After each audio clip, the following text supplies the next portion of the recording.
Izin bertanya Ustaz, saya gagal kuliah 2 kali dan sekarang saya terpaksa berhenti kuliah lagi karena faktor ekonomi. Sekarang saya bingung, sudah ikhtiar untuk mencari kerja, skill tidak punya, relasi kurang, niat saya ingin menjadi orang bermanfaat dengan harta dan ilmu, tetapi saya merasa sulit untuk menggapainya. Amalan apa untuk menjadi kaya? Anak ingin umrah, haji, dan bantu orang-orang dengan harta tersebut.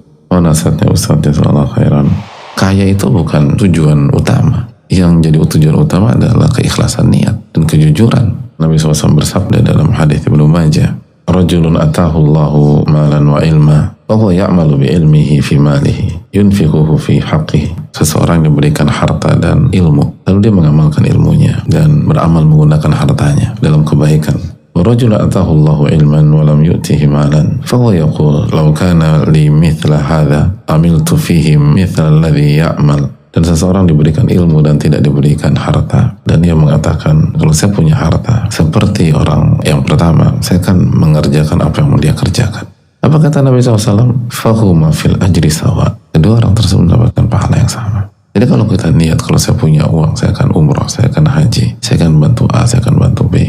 Maka kalau kita berniat dan kita jujur kepada Allah SWT, maka insya Allah kita dapat pahala.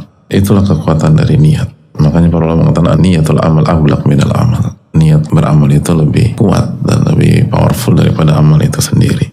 Para wali Allah, baik kemiskinan atau kekayaan tidak menghalangi mereka untuk mendekat kepada Allah. Jadi jangan sampai kita terobsesi harus jadi orang kaya, bukan mendapatkan ridho Allah SWT. Akhirnya kita hancur karena obsesi kita yang ternyata menjadikan dunia sebagai tujuan. Lalu yang kedua, kita harus maksimalkan potensi Allah berikan kepada kita. Karena potensi akan ditanya oleh Allah. Bagaimana kesehatan akan ditanya oleh Allah, harta akan ditanya oleh Allah. Tsumma la tus'aluna yawma idzin 'anil na'im, dan kalian pasti ditanya atas nikmat yang Allah berikan kepada kalian.